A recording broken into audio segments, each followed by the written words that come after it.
بسم الله الرحمن الرحيم وعلى آله وصحبه وسلم تسليما كثيرا أما بعد. All right, so today is our last session inshallah for Surah Yusuf.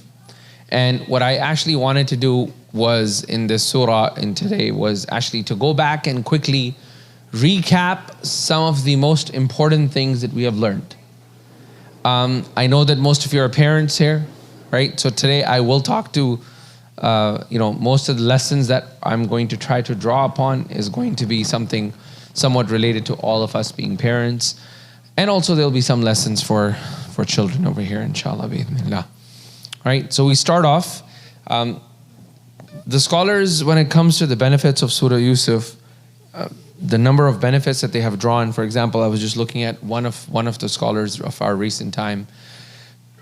He has, just so you know how short the summary is going to be, he has roughly 3.5 hours of just lectures where he is enumerating just lessons upon lessons, close to 165, 170 different lessons in our belief systems, in dealing with our children, and so many other things, right? There are other books that have been written, 100 lessons for this, and all of these lessons are very unique in nature. So the idea of this is not to elaborate and get huge numbers, but the idea is that we want to focus on something that we all learn and take away, inshallah, from here, right? And I'm going to focus on primarily the lessons that we learn as parents, and then a few other things, inshallah, bi'idhnillah. All right, let's begin. So Surah Yusuf begins, and when it begins, Allah subhanahu wa ta'ala begins off and He says, Alif Lam Ra tilka ayatul kitab al-mubin. Allah subhanahu wa ta'ala says, this is in this book, tilka, these are ayat, verses of al-kitab al-mubin. So one thing that we all should walk away, that no matter what part of Quran you and I read, what part of Quran you and I read, it is absolutely clear if your heart is clear. So many times people are like, oh, I read Quran, but people get misguided from the Quran. Nobody gets misguided from the Quran. What happens is we have certain issues within us that prevents us. There's the saying that, the Arabs used to say that, if you have a dust particle in your eye and you're not capable to see, does not mean that the sun does not have any light. It's just that you have lost the ability to see that sunlight because of something that has gone into your eyes, right? So because it's darkness, because if you find people that have doubts while they read the Quran, that does not automatically necessitate or conclusion, oh, there must be doubts in the Quran. Rather, there must be something else happening with us which actually is preventing us from understanding Quran, okay? Then Allah subhanahu wa ta'ala, the first lesson that we see over here, and this is something really important, is that Yusuf alayhi salam, he sees a dream, right? He sees a dream. And as soon as he sees a dream, who does he go to? Instagram? TikTok? His father, right? So there's a lot of lessons for us over here. And I start off with, no one's perfect. I'm not perfect. No one's perfect. But we as parents need to make sure that no matter what happens, our relationship with our children is of such nature that when anything that they cannot make sense of, we become the first resource that they think of to come and talk to. Right? All of us, including myself, we're far away from that. But over here you find Yusuf alayhi salam sees something, and the first person that comes to his mind that he's going to have a conversation with is his father, right? And over here plays, it's also the role of the father. Usually fathers in our Desi culture is a symbol of like, very, it's not very soft and loving and gentle and mashallah caring. That's not the connotations that you come when you hear about a father in a Desi culture. Rather, it's more something harsh and rules and restriction, and the end is like, if nothing works with them, it's like you talk to them, right? Like as if you're like the hammer that's going to fix everything, right? But if you look at the entire Quran, you find time and again that the fathers were sources of gentleness. And again, we were all taught wrong. I have made mistakes, people have made mistakes, but it's about us. When we read this, we learn. You look at Luqman alayhi salam, he's saying, Ya Bunayya. You look at Ibrahim alayhi salam, he says, Ya Bunayya. You look at Yaqub alayhi salam, Ya Baniya. Right? Oh my little son. Right? So this is a very important lesson for all of us as fathers over here. The next part that we learn over here in the story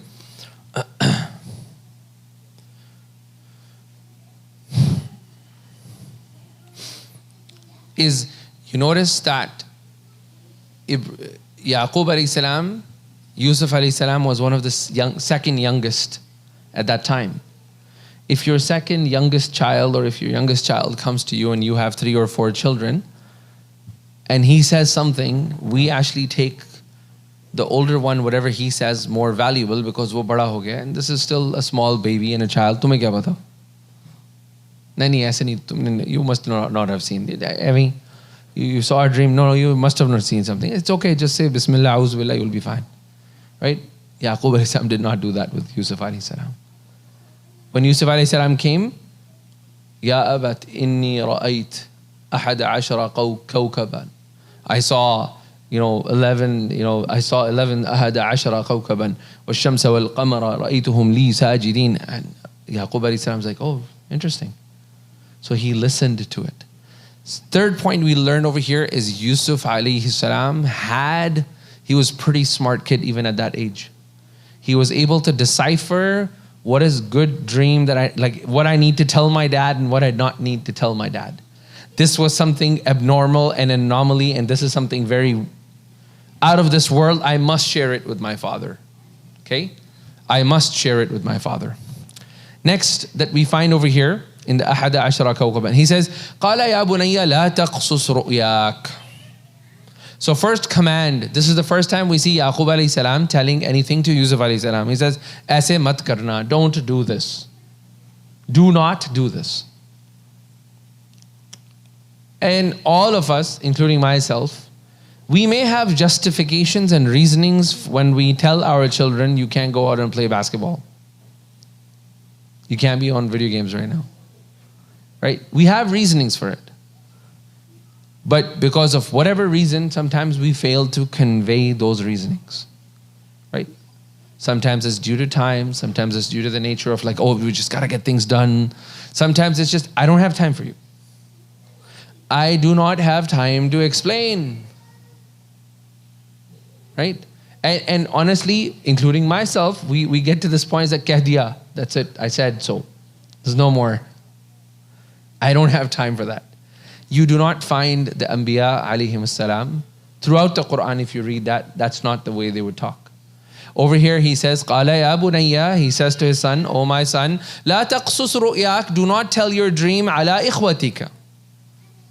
Do not tell your dream to your brothers. And right after that, before even the son asks, Kyun Baba, why? He answers the why, which was in the heart of the child before even the why was uttered. فَيَكِيدُ لَكَ كَيْدًا. Do not do this, because if you do so, they will plot against you. So we learn from here this adab that whenever there is I'm not saying you say why to every single thing, right?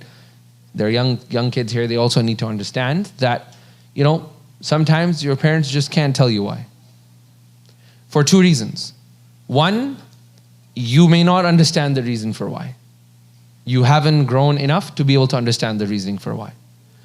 2, there are so many things that are happening in the life of a parent that they don't have sometimes the comfort of sitting you down and explaining, why am I telling you this? Right? But on the same hand, parents should try their best to be able to have a conversation, right? I had my one of my sheikhs, this is dying out.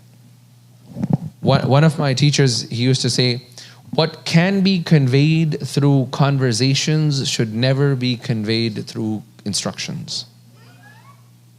So that's something we need to take away as a parent. If a particular act or a demand can be conveyed to my child through the process of conversation, that should not be conveyed in an instruction. Then if you just follow this rule, very little is left for you to instruct.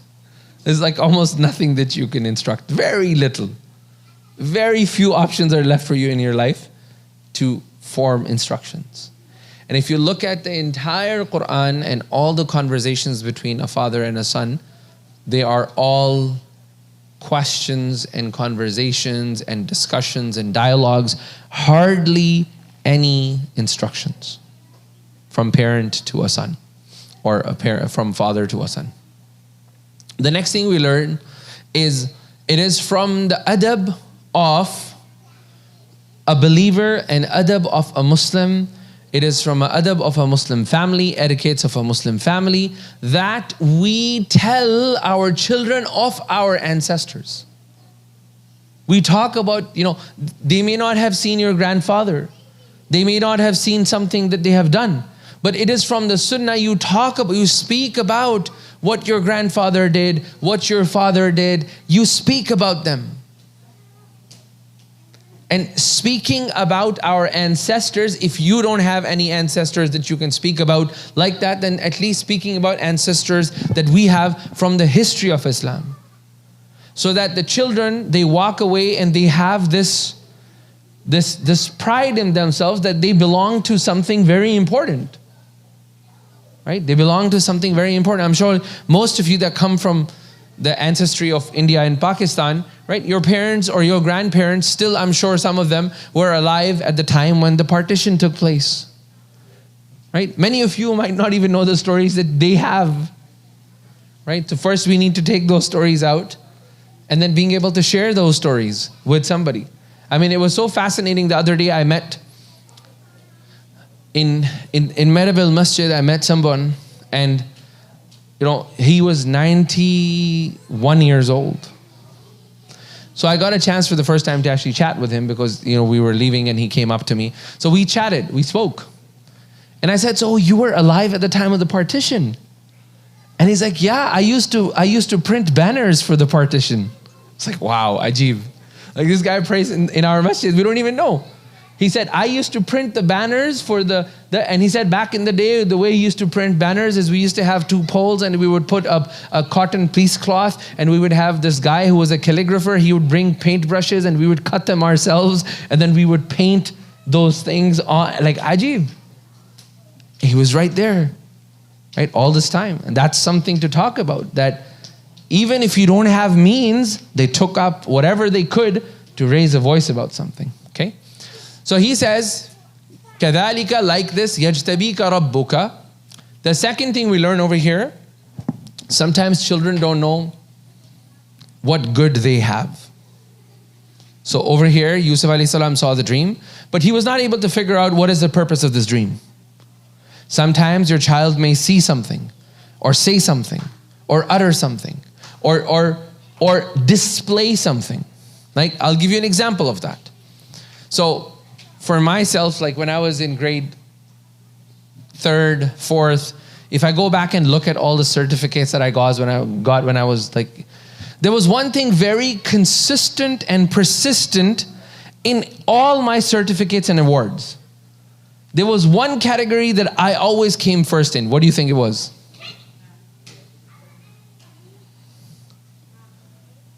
No, my kids are like maths. Because they can't figure out how I can do maths. Maths is practice. Huh? Debating. So debating and public speaking was something that I excelled in without any, and subhanAllah, no blame to my parents, they were so occupied with other things that they didn't see this particular aspect. Like I go back and read my awards and it was like, I won first place in this debate first. And I would just not even prepare. I would just go up and talk. I remember that the last debate that I won, I actually went there. I had no clue what I was going to talk about. I just grabbed the mic and I spoke and they're like, oh, mashallah, this is the best thing we've ever heard. I had no idea what I said, right? But similarly, your kids are going to display certain skill sets. So don't be held up on doctor. I want to make him engineer. He must go to university. there are a lot more ways to succeed in the world than just those two avenues now. Seriously. There's a lot more. If your child or if your child has a particular skill set, invest in developing that skill set. Invest in developing that skill set, right? Given that skill set is going to give him, you know, some career in the future, that is not necessary. So if he's good as an artist, then helping them, promoting them, not putting them down. Oh, why are you doing this? You're wasting life. You're wasting. If they're good at it, putting them into those schools so they can develop, because that's a natural gift that Allah has given them.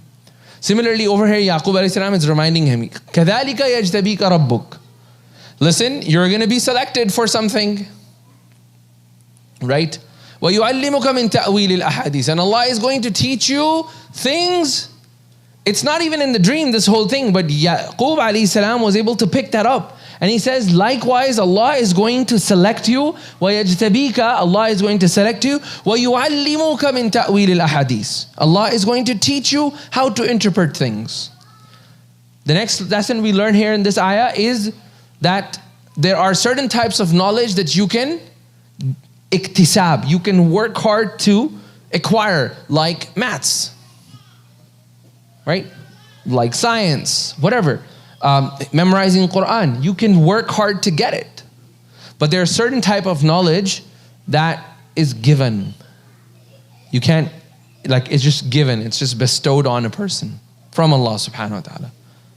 And our responsibility as parents that we learn over here is to be able to recognize through that process what is the gift that Allah has given, first off me as a person, because you can't help your child if you haven't even figured your gift out. And many of us are stuck in our lives, whether they are happy or not. We go to work, we struggle, we were placed in some form of a shell, and now we may not exist there, and we have a different world, but we're always either reminiscing of that old time, but we haven't taken the time to actually discover ourselves. What do we really want to do? Why did Allah actually send you? Like almost every Sahabi had this figured out. Every Tabi'i had it figured out. Like there was a Sahabi, he's like, you know what? I am a tailor, and I'm the best at this, and I'm also a soup master. So this hadith says, وَكَانَ أَطْيَبُ الْمَرَقِ. Like when he used to make soup, it was the best soup of Medina. They used to say that when he would make soup, he was Persian. So whenever he would make soup, the streets of Medina would be filled with the smell of his soup. So he figured out, these are the two skill sets I got, that's what I'm going to stick to, right? Figure out what you're good at, and then stick to that. One of the books that can help you is something called Strength Finder 2.0. There's a book called Strength Finder 2.0. It's a very good start for parents, because you can't help your child find out his passion unless he is adventurous and he does not follow a specific shell, or he has a role model in life, or she has a role model in life that they can look up to. Okay? So almost everything that I did in my career was it does not make sense. Right? Like from computer to HR, from computer to English teaching, from English teaching to management training, from management training to HR, from HR to community development at ISNA, and now this. There is no sequence to that. Right? But it's all about you trying to figure yourself out. Right? And that's the best way that you can succeed. Because when you're figuring yourself out, when you're allowing the space for your child to figure themselves out, they become super successful because they find that which they really like. So they don't get up Monday morning thinking it's a dreadful Monday. They think up of Monday morning, rather their Mondays become the Sundays because they can't wait until the Monday comes for them to actually do that. The next thing that we learn in the next ayah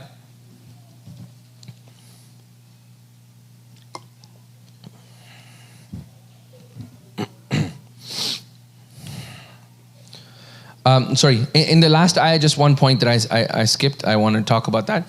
So, Yaqub alayhi salam gives him 3 advices in the last ayah. So he says, يا بني لا تقصص رؤياك على إخوتك فيكيدوا لك كيدا إن الشيطان للإنسان عدو مبين. So Yaqub alayhi salam, he tells, first thing he says, Ya bunay, O my son. So the first thing he displays is an element of mercy. So the ulama, they say that in order for us as parents, if we want our children to listen to us, there are 3 key ingredients in our advice that must exist. 3 key ingredients that must exist if we are sincere about advising them. Number 1, rahmatan. It must have an element of mercy. Number 2, because of your knowledge, your experience, you may be able to tell them mahadhir. You will be able to tell them things that, okay, you know what, be careful about this. This could harm you. This could not be good for you. So you're warning them about things. And number 3, you have to couple that warning with a glad tiding. So 3 things, that the way you talk to them, the way you initiate that advice must be of rahmah. You can add an element of a warning that you want to give them, an advice, experience that you want to share, and end it with a bashara, end it with a glad tiding. So you find Yusuf alayhi salam, Yaqub alayhi salam, he starts off, he says, Ya bunayya, this is rahmah, oh my little son. So right away the child is, listening, oh, my father is calling me with not Ya Yusuf, idhar aao, baat suno, listen to me, right? It's like, Ya bunayya, oh my son. The next thing that you see, he tells them about the warnings. He gives them the warnings that this happens. He gives them 2 warnings. Number 1, your smaller enemy is your brother. Number 2, inna shaytana aduwwun mubin. Your biggest enemy is shaitan. Be careful about them. Although your brothers might do something wrong to you, be careful about shaitan because he is the ultimate enemy. Okay? Then the next thing he says, bashair, right? وَكَذَلِكَ يَجْتَبِيكَ رَبُّكَ. Likewise, Allah is going to select you. Don't worry about what your brothers are going to do to you. Don't worry about what shaitan is going to do. Understand that your brothers and shaitan might plot. Your brothers are the minor enemies. Your shaitan is the clear open enemy. But understand that you're also going to be selected. And that's the glad tiding he gives them, right? You're going to be, Allah is going to teach you. You're going to get ilm from Allah subhanahu wa ta'ala. And then in the end of the ayah, Prophet Yaqub alayhi salam, he says, وَكَذَلِكَ يَجْتَبِيكَ رَبُّكَ وَيُعَلِّمُكَ مِن تَأْوِيلِ الْأَحَادِيثِ. Allah is going to teach you about interpretations of the events. وَيُتِمُّ نِعْمَتَهُ عَلَيْكَ. And the bounty will be completed on you, i.e., you will become a prophet. وَعَلَىٰ آلِ يَعْقُوبَ.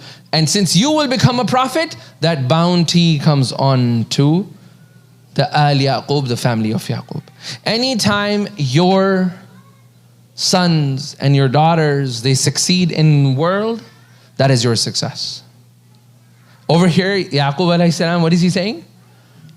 Allah is going to fulfill the bounty on you, but since it will be fulfilled on you and you will become a Nabi, that's actually the bounty on Al Yaqub.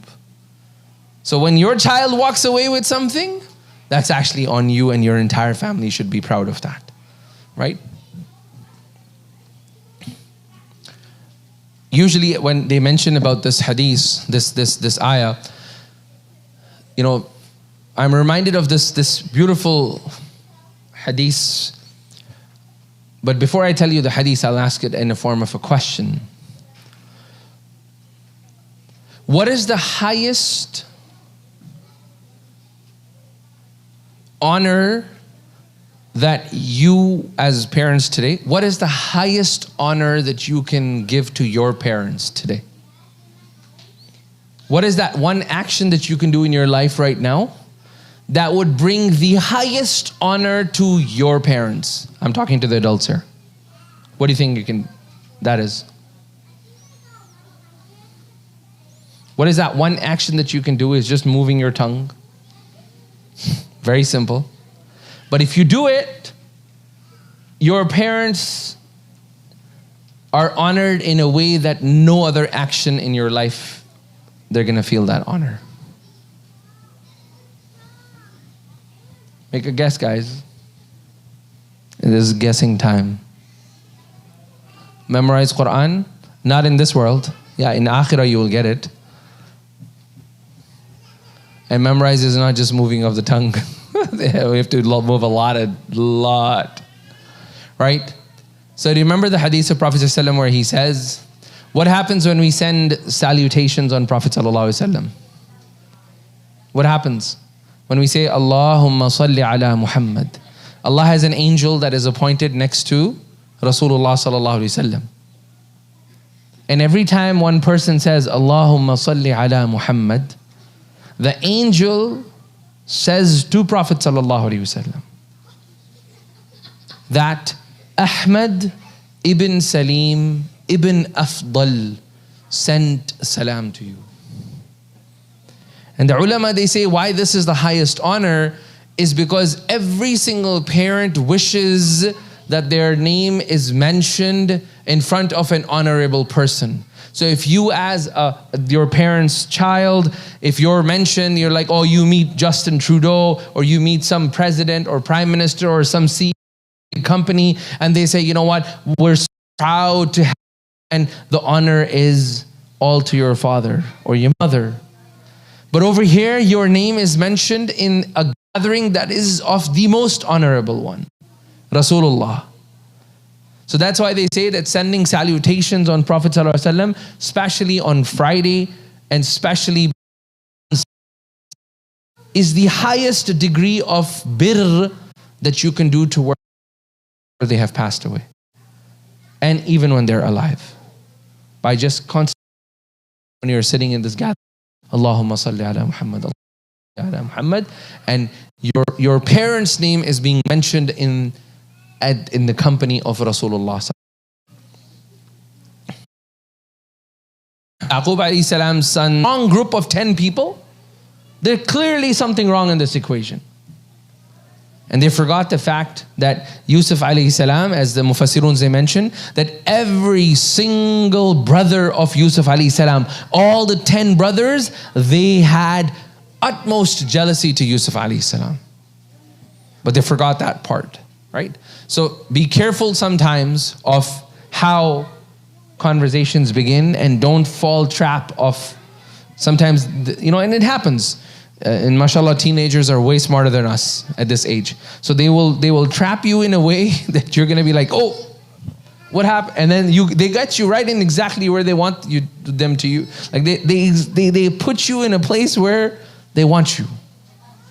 Right? And this happens all throughout. Actually, not something new. This has been happening throughout. Next part is that Yusuf alayhi salam goes out with them. And over there, one of them actually decides and says, wait a minute, killing Yusuf alayhi salam is not the best idea. And sometimes what happens is that you have somebody who has full intentions of committing evil, but something happens to his heart and it changes last minute, and they select a lower degree of a sin over a higher degree for whatever the reason is. And sometimes it's the mercy of Allah that has been mentioned, and sometimes it is that they were actually not self-content in the first place. So he himself, the older brother, was not content that we should kill Yusuf alayhi salam. So he was figuring out a way to actually how to rebuttal and bring that severity down. And the lesson for us over here is many times we might find that we are shackled and grappled into this society and everything is against us. And in that battle that we have with our children, we have to be smart and figure out that sometimes we may have to settle with two evils, the lesser of the two evils we'll have to settle with. Because the third consequence is that it may break your family. And this is very, very important for parents to understand. That there are two options. You may have to settle with the lesser of the two evils. Because the third option is going to be extremely difficult and painful and agonizing. Right? And lesser of the two evils in a situation where you do not have options is okay. So over here, obviously throwing Yusuf alayhi salam in a well is not okay. He knew that. But should the rest of the 9 brothers kill him, or should I convince them to put him in the well? Which is better? Convince them to put him in the well. Much better. A lot more chances of his survival as opposed to killing him. The next part is they come back. They've done this. They come back. And they're crying in the middle of the night. وَجَاءُوا أَبَاهُمْ عِشَاءٍ يَبْكُونَ. There was a very famous qadi, very famous judge by the name of Shuraih al-Qadi. So Shuraih was a tabi'i. He was a very smart judge. So a woman came to Shuraih and she cried and put on a show that was just spectacular. So everybody in the gathering of Shuraih, they were completely, they were taken aback at the pain of this woman. And Shuraih, rahimahullah, he was not moved at all. He was like completely cold. And he sat there listening to her thing as if nothing happened. So the people in the court, they said, Ya Shuraih, ma laka? What's wrong with you? Did you not see her cry? And he said, I did, but I also read in the Quran that the brothers of Yusuf alayhi salam came home crying. And they had committed such a heinous crime, but they came home crying. So crying is not the indication of absolvement from any sin or wrongdoing. Rather, some people may use crying as a cover to conceal their sins. So as parents, we have to be very careful if one of our child cries a lot, not to concede to that crying all the time. And it takes a big heart to actually do that, because we don't want anybody crying, let alone our own children. But sometimes you have to get to the bottom of it and you have to show no emotions to that. You have to show no emotions to get to the bottom of it. And only you know better. But if you are consistently finding that one of your child is constantly excessively crying, and he is getting what he wants, which is attention, then you really need to question that entire process as parents.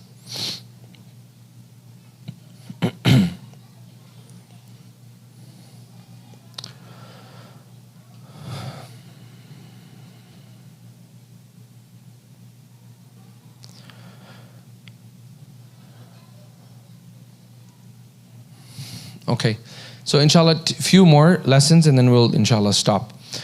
So another lesson that we find in this particular story, which is that shaitan will always play with us. So they came to the sons of Yaqub alayhi salam and they said, listen, let's get rid of Yusuf alayhi salam. يَخْلُ لَكُمْ وَجْهُ أَبِيكُمْ. Your father will be solely left for you, right? وَتَكُونُ مِن بَعْدِهِ قَوْمًا صَالِحِينَ. It's okay, you can commit a little bit of sin now. But after you have committed the sin and you've figured your things out, after you have risen the ladder of corporate world and you've reached that level, you can then repent. Commit a little bit of the sins, it's okay. It's okay, it's in the good cause of you climbing the ladder, right? And this happens. Or it's okay, you can cheat a little bit, it's in the good cause of you actually succeeding. When that happens, it's very important for us to actually understand over here that this is one of the ultimate plots of shaitan. That he will tell you, listen, the sin that you're about to commit, wo to bahut chota, it's so small. Do it right now, and then look, like nobody judges your heart. Like, mashallah, you're a good Muslim, you come to the masjid, you pray, like, just do it. And then the person does it. And when you do it once, then you're like, yeah, nothing happened, you know? It was pretty cool. I committed the sin and I'm still alive and I still got the job, and let me give it another attempt. And shaitan's like, look man, look, nothing happened to you. Aise bila wajh, people had made sure that you're afraid and Allah is gonna get upset. Look, Allah, rather you're getting close to your promotion. Allah. And your heart, mashallah, it just starts playing some games with you. So understand that this is one of the key attacks of shaitan. Are you getting it? No? It's too high for you, right?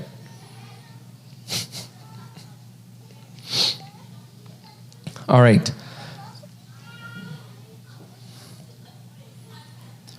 Brother Fazal, how long can I extend?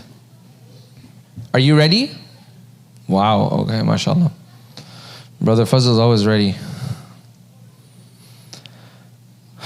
Now, one last thing and I'll end with this. This is a very important point in this entire story of Yusuf alayhi salam. What was the first sin that was committed on earth? Those who know, don't say. Everybody's gonna, if you're making a guess, then say. Nafarmani? Oh, sin is a nafarmani. What's the first nafarmani that happened? That's in Jannah. I'm talking about in the earth. Qatl, okay. You know it, so I'm not going to take it from you. Yeah, go ahead. Yeah, murder, but no. There was a sin before murder. There was one sin that was committed before murder. That was in up. In this world, there was a sin that was committed before murder. Huh? Hasad. Okay? Hasad. Jealousy. Hasad or jealousy.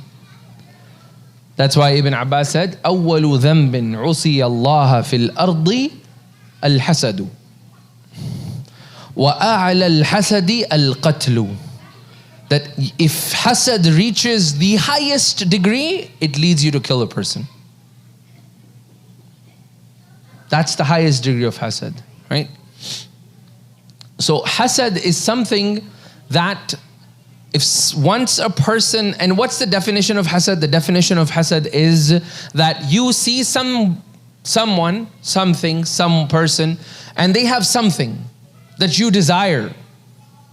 There's absolutely nothing wrong in that. Like, there's a phone that you have, there's a car that you have, whatever. You have something, I desire that. Absolutely nothing wrong in that as a Muslim. The problem happens when I want that at the expense that you lose that. So I want this from you, but I also want that this that you had gets taken away from you. So if you were wealthy, you become poor. If you were healthy, you become unhealthy. And this is a very, very severe disease in the hearts today. Almost all of the issues that take place within families, within married couples, it all permeates down from whenever the conversation happens, there's always hasad at the back of it. At the root cause, if you trace it, it started with hasad.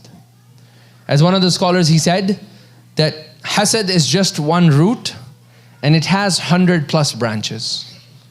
That it can lead you to 100 different sins that you don't know. So it is something that is very severe, that we have to be really careful about. And hasad was the first sin also because of the kibr and the arrogance and the honor. There were 4 honors that Bani Adam were given. What were the 4 honors? I mentioned them in my 2 weeks ago khutbah. Insan was given 4 honors. What were they? Allah, yeah. He was created with Allah's hands. وَنَفَخَ فِيهِ مِن رُوحِ. Allah blessed us with He gave the process of giving life to Adam alayhi salam was not given to another angel. Allah Himself took care of that process. Then And all the angels did prostration to Adam alayhi salam. And وَعَلَّمَ آدَمَ الْأَسْمَاءَ كُلَّهَا. Allah taught Adam alayhi salam everything. So when he was given all of those 4 things, Iblis was like, I'm not going to take that. أَنَا خَيْرٌ مِّنْ. I am better than him. I have been made from fire, you've been made from dust. It doesn't matter if you've got all of these 4 things. I'm still better than you. So because of that arrogance, the next thing he did is hasada Adam alayhi salam. He became jealous of Adam alayhi salam. And he wanted that to be removed. And that is the reason in Tirmidhi, the hadith, it says that every single time when you and we do sajda, but shaitan cries. Every time a Muslim does sajda, shaitan cries. And his cry is not cry of nadama. He's not remorseful, oh Allah, I committed a sin, please forgive me. His cry is of this jealousy. That I was commanded to give sajda to Adam and I refused. And Bani Adam have been commanded to do sajda to Allah and they do the sajda. Had I had listened to Allah, I would be in this position. He's still jealous of that. And that is why in the Sharh of Tirmidhi, Imam Tirmidhi says, وَلِأَجْلِ هَذَا. And this is the reason why in salah, every action is once, but sajda is twice. Because you want to get that, shaitan needs to feel that burn. Right? That's why we are being commanded to do 2 sajdas. One sajda is for the salah and the other is for letting shaitan know that we submit ourselves to Allah and we will not submit ourselves to you.